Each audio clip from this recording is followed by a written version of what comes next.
Filipino caregivers are the most abused. They aren't told their rights, and so their employers easily take advantage of them, especially since they're separated from their families back home. So we invited a community leader to educate us on this matter. So there's one person, Nanay Fidelina. She would sleep on the floor of garage, and she was there for 30, 40 years. Today we'll be reading hot takes from this Tabo about caregivers, domestic workers, and the issues that they face in their workplaces. Having a Filipino helper in America is borderline human trafficking.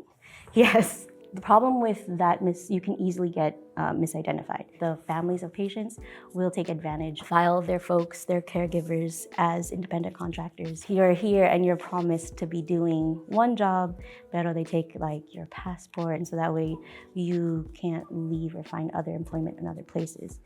And they only get paid. Sometimes it'll be like $250 for the whole day. That's all wage theft, and that's all illegal. And we tell folks, even if you've been connected with the family or with your patient since the Philippines and they brought you here, it still doesn't dignify or still doesn't make right. A lot of mentality is, if I can just keep on working, then that's good. And that we try to tell them, no, you don't have to accept that. You have rights. Filipino caregivers take care of everyone, yet are the most abused. So true.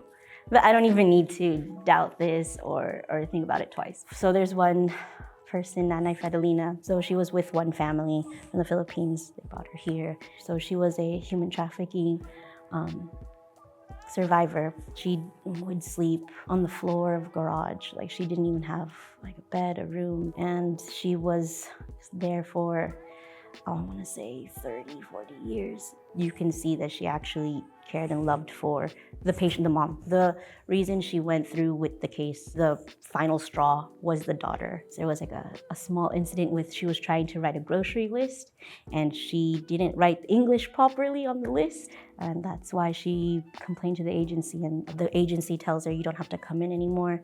We found somebody else. And she found out the daughter complained that she didn't speak good enough English.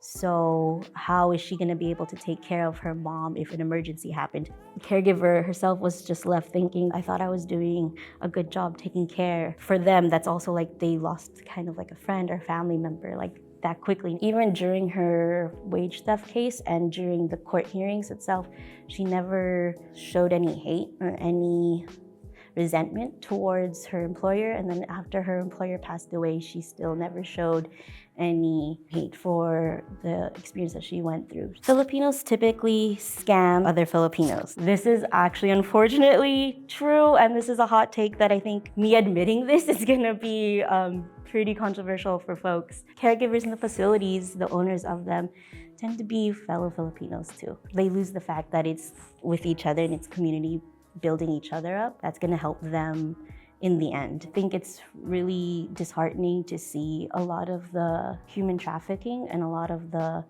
people that will willingly take advantage of their fellow kababayan just because they're trying to make it too. Elderly Filipinos are victims of Facebook scams and wage theft. So definitely, that is very true. Like, Facebook started getting really popular during the surge of the pandemic, but also I think during the Philippine elections, there was already a problem with scamming on Filipino elderly folks, the way that people view history too in the Philippines. They definitely get tricked the most, or it definitely affects them the most because they get scared, but they don't especially want to rock the boat here. Filipino migrant workers, immigrants, aren't treated as real people. It's unfortunately true, but it shouldn't be accepted. I think it's unfortunate that a lot of people feel they have no voice because they feel they aren't important or nobody's gonna have their back because of their immigration status. But